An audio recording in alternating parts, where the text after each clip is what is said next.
हरि ओम. योगदास जय गणेश जोशी यांनी निरूपण केलेला ज्ञानेश्वर माऊलींचा हरिपाठ अभंग 26वा, ओवी क्रमांक 106.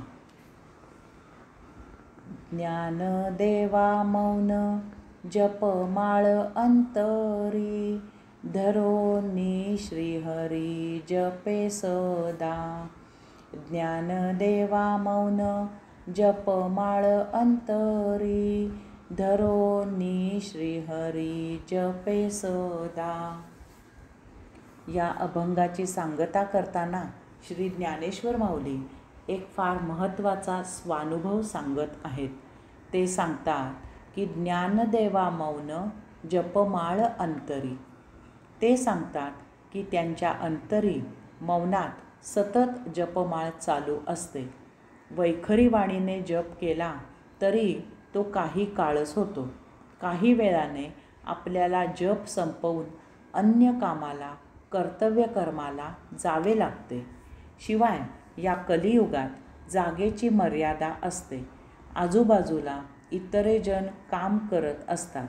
त्यांना आपल्या आवाजाचा त्रास होणार नाही याची काळजी घ्यावी लागते. येथे जपाची मर्यादा येते.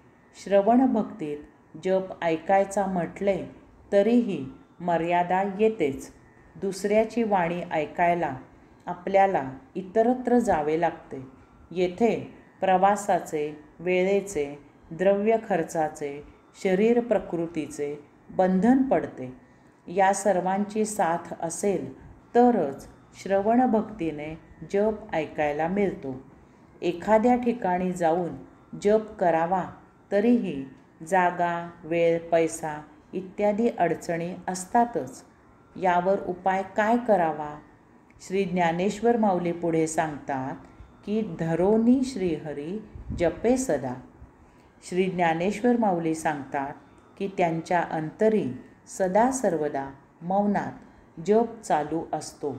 हृदयात त्या श्रीहरीचे स्मरण करावे आणि मौनात सतत हरिनाम घेत असावे.